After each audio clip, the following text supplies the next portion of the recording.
Welcome back to Brume Tower. Last time we find ourselves in a bit of a spot of bother with a certain fellow named Maldron the Assassin.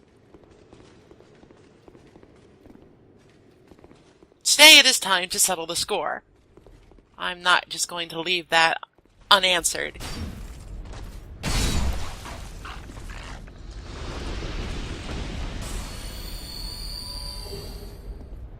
Of course, to settle the score, we first need to get back to where we were, and doing so safely sort of necessitates taking out these soldiers.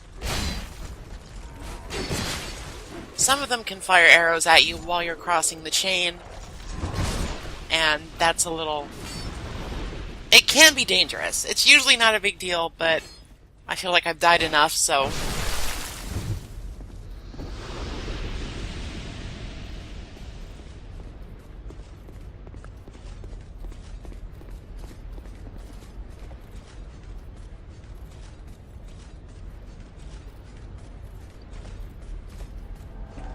So, to defeat Maldron the Assassin, there are a couple of strategies you can use.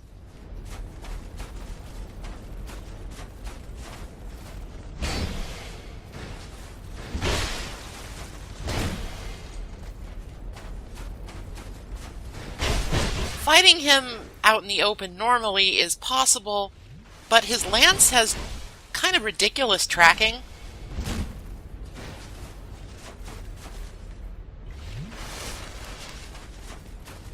And it won't take long before he simply takes off down the stairs. Now, with the Ashen Idol that we removed with our dying breath, there is no longer a curse aura here, and it's much more possible to see. Also, those two soldiers there have a bizarre tendency to simply fall off, so sniping was unnecessary. Ranged weaponry is another way you can deal with Maldron, though it takes a while.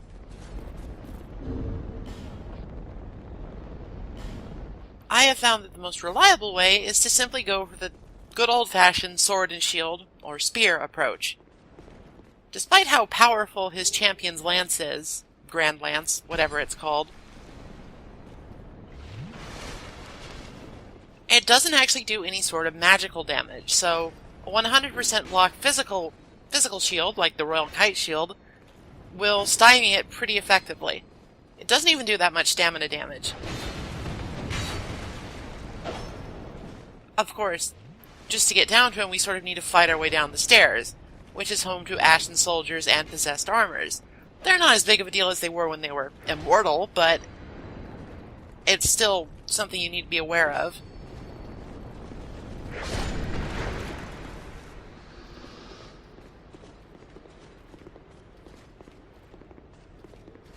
Another obnoxious thing about this NPC invader is that he can heal himself, which is honestly not something that player invaders can do.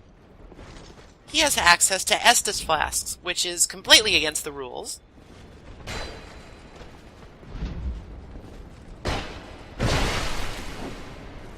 And it's also super irritating. So this fight can take a really long time.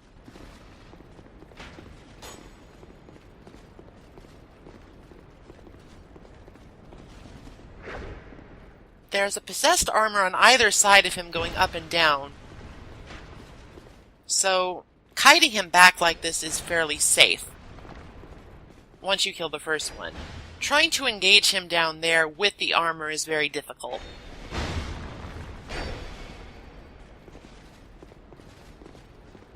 This kill him with bug bites approach is rather time-consuming, but it is quite safe.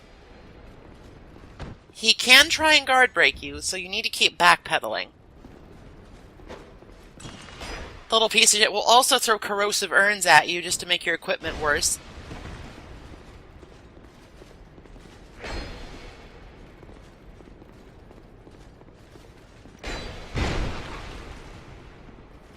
He also has enough poise that he can usually take one hit from something and still get his guard break off. So, you need to be careful.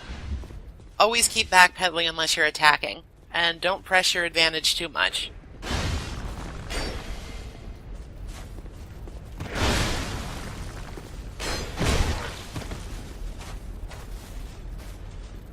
Now, of course, once you do some more damage to him, he'll just run off again.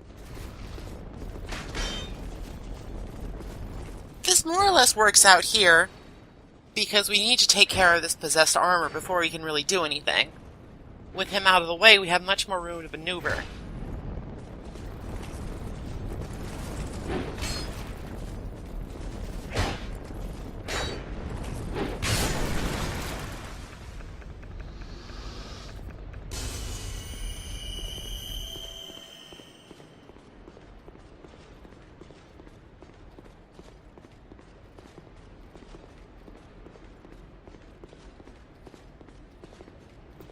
That item on the central platform there is an long greatbow +5, I think? I'm not gonna get it because I already have one of those, and you've seen me use it many times.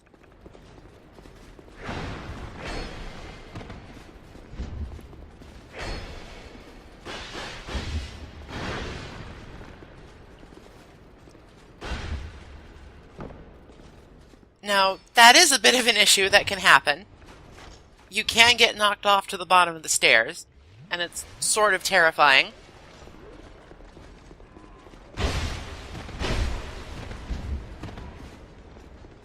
And that means that I have to make a hasty retreat here. This is a very pitched battle. Made even harder by the fact that he has backup. He is vulnerable to getting guard broken himself, though the timing is kind of tight because he doesn't tend to leave his shield up for no reason.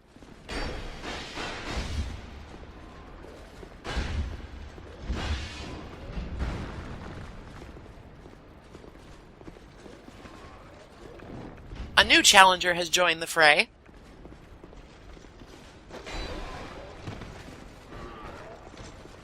And we pretty much need to take care of him before we can really get anything done with Maldron.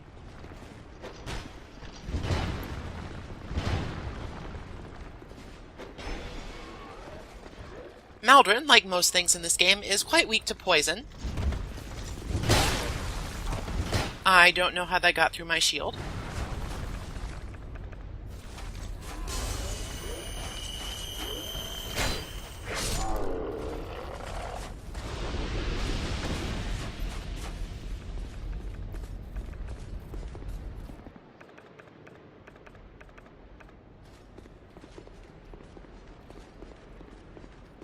Fortunately, that's pretty much all the distractions out of the way.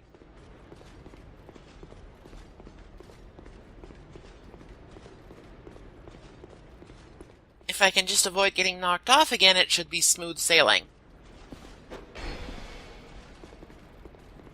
I would say that poison daggers or poison arrows are probably the best way to take care of Maldron.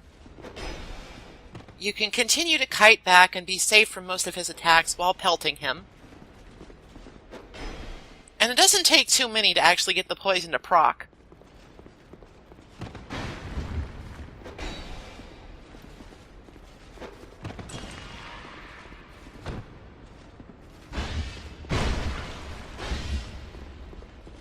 As you can see, it's doing very reliable damage over time compared to poking him with a stick.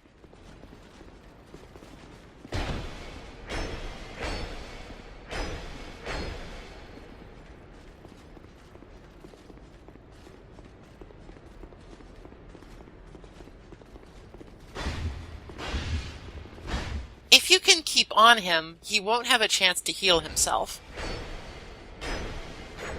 However, when you're first taking on this fight, he will probably have like a billion friends with him, as well as the Ashen Idol cursing you, so keeping on him is extremely difficult.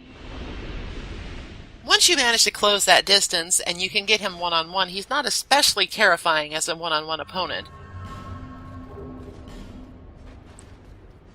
Though you will have some troubles if you try to dodge roll his attacks, because the tracking on his lance is crazy.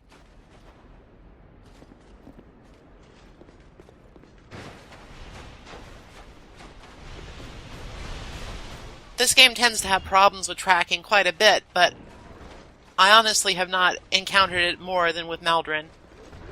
He is insanely good at tracking you even through dodge rolls. It's kind of ridiculous.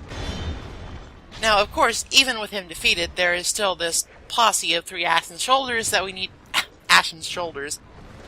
Ashen soldiers that we need to deal with before we can collect our reward.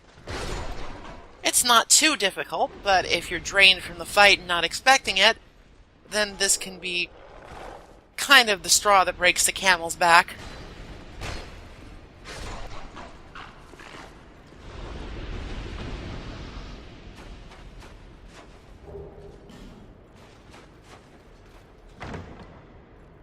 Now, we didn't come all this way down here for Palestone.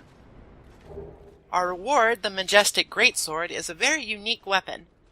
It also has, I think, the strictest stat requirements in the game. All told, I think it requires an investment of 90 stats overall. I think it requires 25 strength, 25 dexterity, 20 intelligence, and 20 faith. If you can wield it, then it's extremely powerful, and it's got some pretty unique properties. For us, it's pretty squarely beyond our reach for now. Perhaps one day when we have the stats I'll show it off, but for now we must content ourselves with the fact that it's pretty cool. Hypothetically.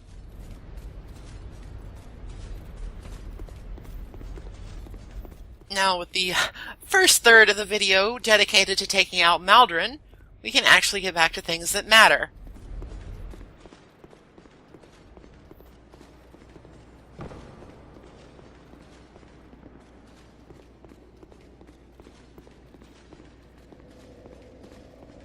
The way to actually progress lies beyond the bonfire, which we'll first avail ourselves of because we have like 2 flasks left, and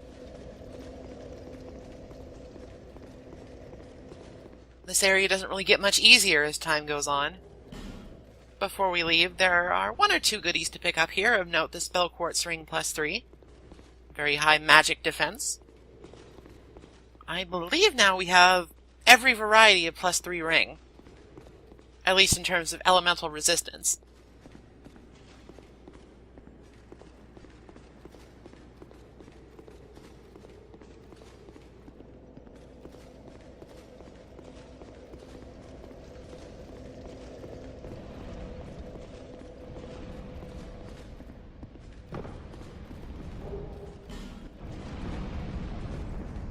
Moving on, we come to a sort of basement storage area.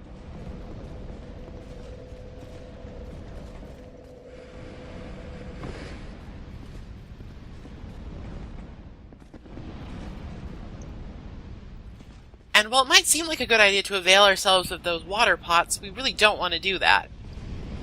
There is plenty of fire in this area, but there are also lightning-shooting fume sorcerers. And I'm having trouble with it. There we go. Hitting those Minotaur heads with a weapon will cause them to move along their track. You can use that to take out enemies that are in its path. This fume sorcerer is sort of standing in an inopportune place, but, you know, you can always just give him a friendly shove into it. Now, while the Minotaur heads are good news for you, you also need to be careful. You can't pass by without taking damage unless you wait for a very specific window right after they stop spewing. It's not too hard, but it's sort of time-consuming, and sometimes you just want to eat the damage.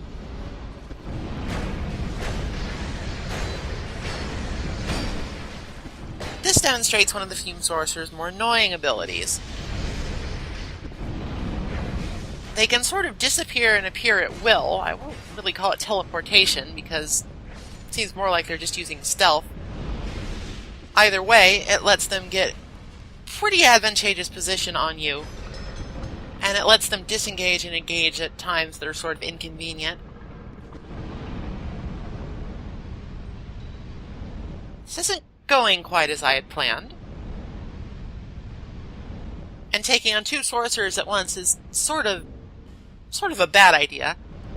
So it's time to resort to our aforementioned long great bow, +7.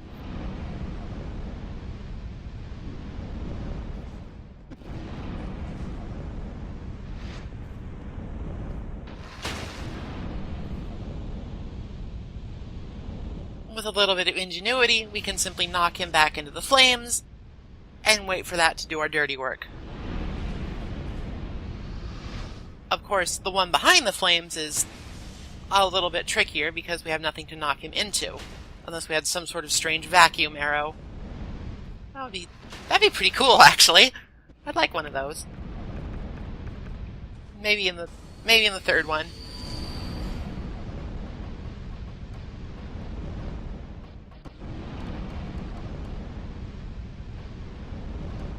Meanwhile, I continue to have trouble finding weapons that I use all the time. I swear I'll go through and organize that at some point.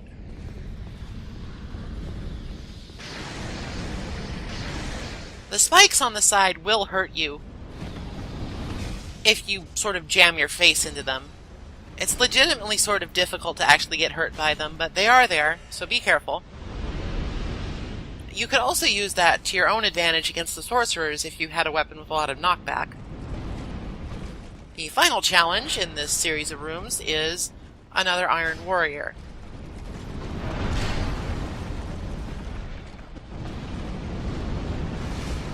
I believe this is the first one that we fight legitimately instead of just blowing up.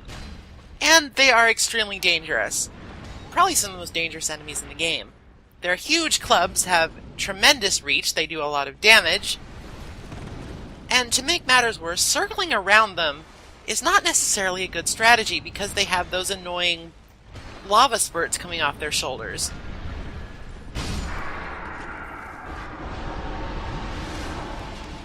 There isn't really a trick to dealing with them aside from exploding barrels, which we could have availed ourselves of if we had opened this up.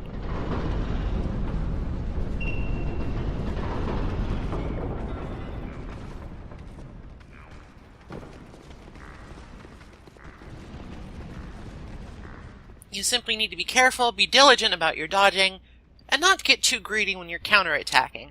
I find that the Helix Halberd is probably one of the best weapons for dealing with them, because it does so much damage in one hit. So you can simply do one hit, back off, and then do it again, and you'll be fine.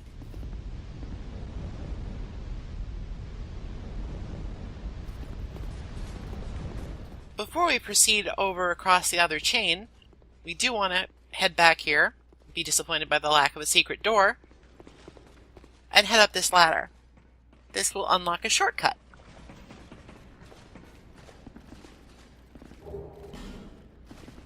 As well as yield a dried root if anybody cares about those. I certainly don't.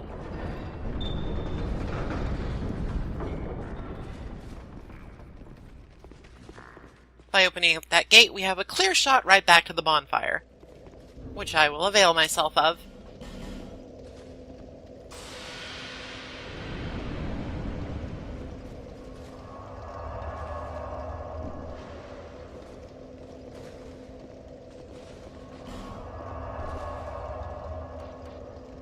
I also remember that I should probably put on a spell that I will actually use.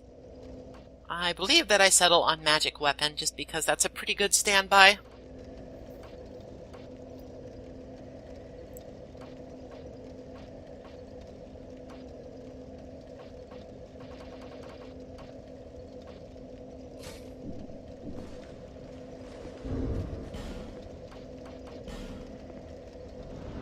If I swap out my Belvine, I have just enough to comfortably equip my Sorcerer's Catalyst.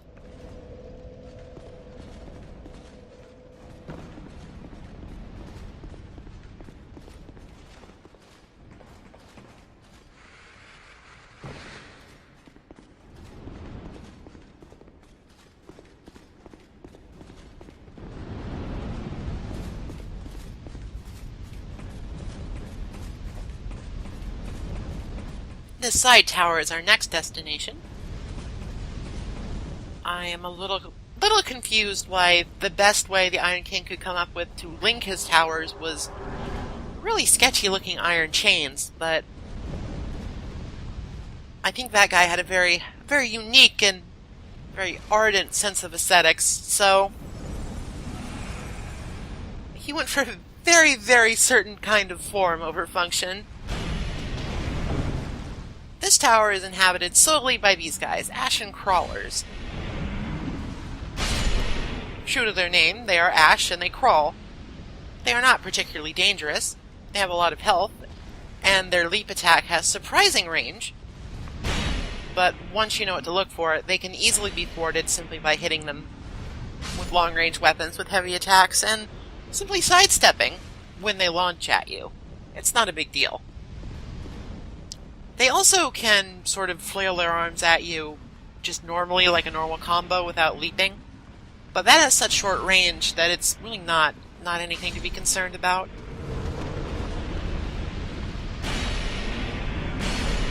They have a couple of other tricks that will become evident a little bit later, such as the ability to be hard to see. That black smoke along with a dim environment makes things a little difficult.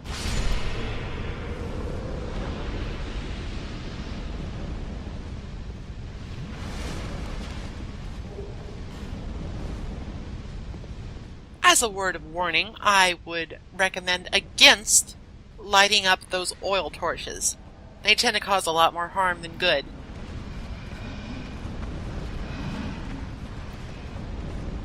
Down here, we're invaded by yet another NPC invader, Quicksword Rachel, who is a filthy ladder camper.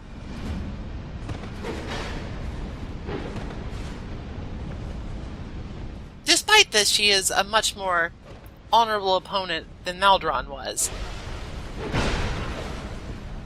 She more or less dispenses with dishonorable tactics like running away and hiding behind enemies, and will instead just content herself to enchant her sword and go at you the old-fashioned way. She is not an especially difficult opponent, mostly because she's extremely vulnerable to being guard broken. She's also kind of slow, which is interesting.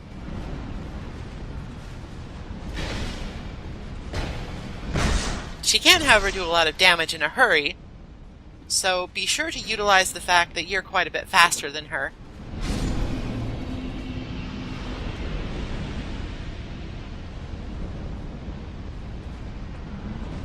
Before we progress down here, we did see a little side room up there with another ashen crawler in it, so it would behoove us to at least check it out.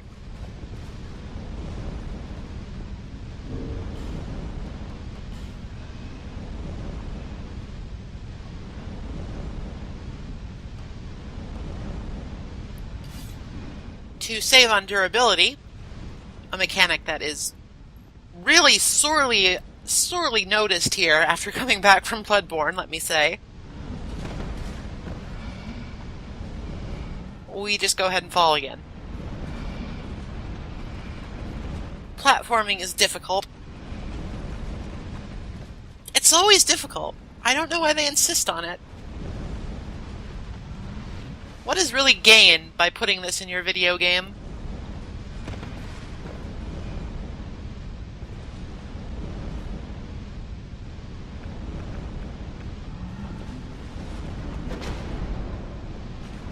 That's certainly how a throw could work in some dimension or other.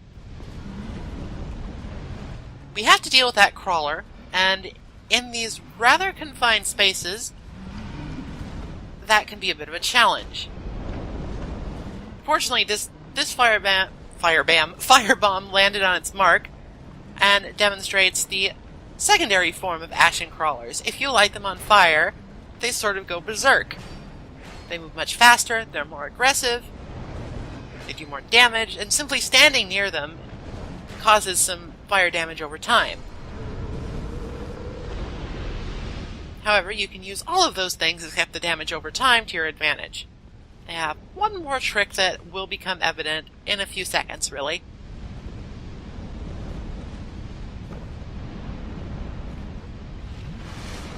Or perhaps more like a minute.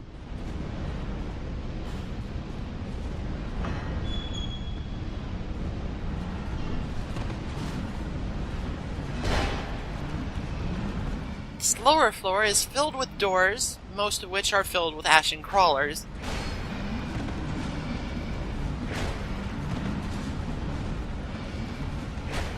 As that note might lead us to believe, that door in particular doesn't really have anything behind it, except for these guys.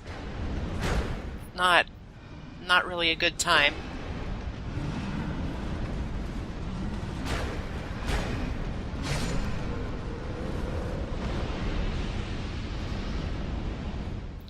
the only thing behind here is another door, which leads right back where we came from.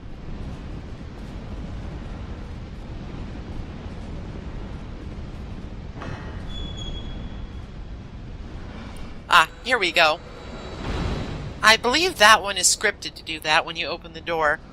But when you get these guys to low health, or when they are on fire, they have a fairly significant chance to simply stop where they are, charge up, and explode in a giant explosion. They generally give you enough warning that it's more of a help than a hindrance, given that they will not survive the self-destruction, and they can also light other crawlers on fire, which can sort of create a kind of really funny chain reaction.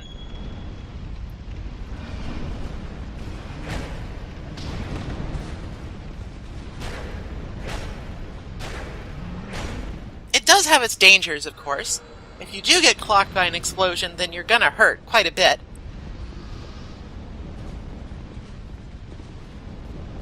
But generally speaking, it's probably the best and fastest way to take out numbers of them.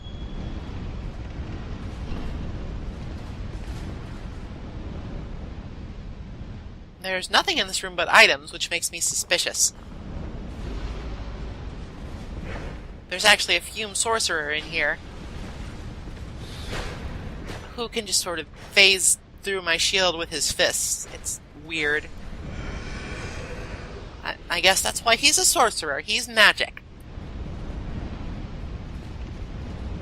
At any rate, it's worthwhile to actually take that risk and explore that room because, you know, you always need some more Twinkling Titanite.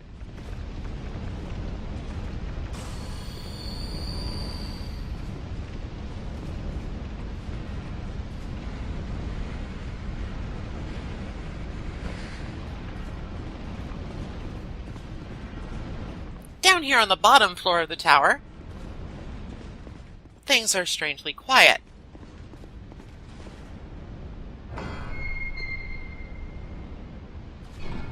Until we open this door where there appears to be a party going on.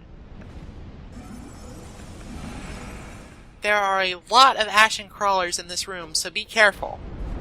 Now is a wonderful time to try out the chain reaction technique that I mentioned earlier.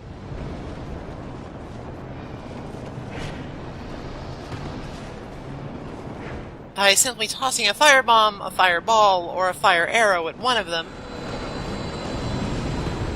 you start basically with all of them on fire and more than willing to explode for you.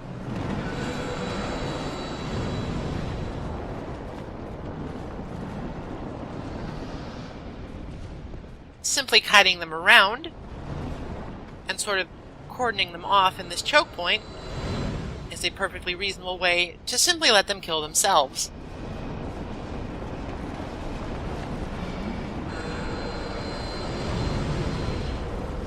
As you can see, as each one subsequently explodes, the ones behind them take more and more damage, to the point where they will either immediately explode themselves or only take a few hits to take out. The reason that we came down here in the first place is this, the Scorching Iron Scepter. Regrettably, it's not a cool sorcery catalyst or anything like that, it's just a key item. It serves as a sort of ignition key. By taking it out from its pedestal there, everything in this tower seems to have shut off. Though then again, the only device in here seemed to be that furnace at the very bottom that we got the scepter from, which was making quite a racket when we first came across that first chain.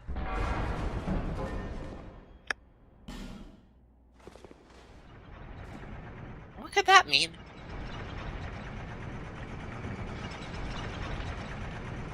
Ah, special delivery. There's one more crawler here.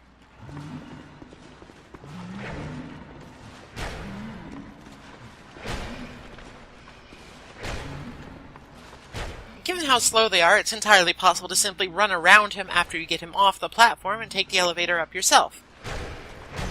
However, I'm more sporting than that, most of the time.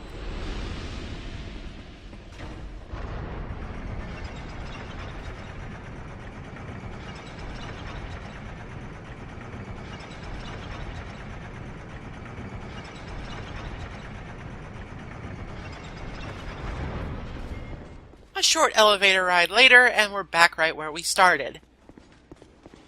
Dropping through this little pit in the floor brings us to the first room we saw when entering, and the last room we see when exiting.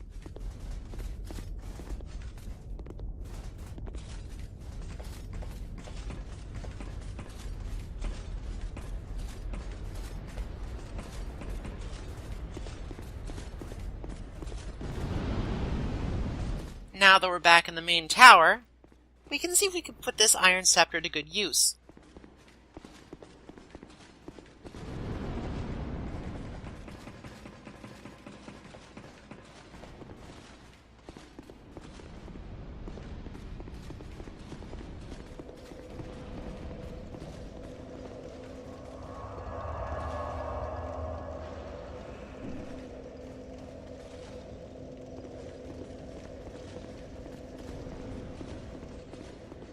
By examining this ornate pedestal, quite similar to the one we were just at, we can use the iron scepter, jam it in, suspiciously, like a smelter wedge,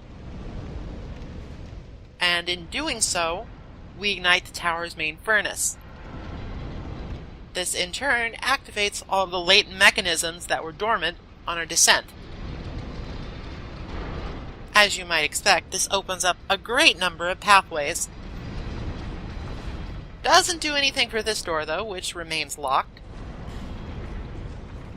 But we'll deal with that next time. For now, I think we can be happy with our progress in making all the parts go. Until next time,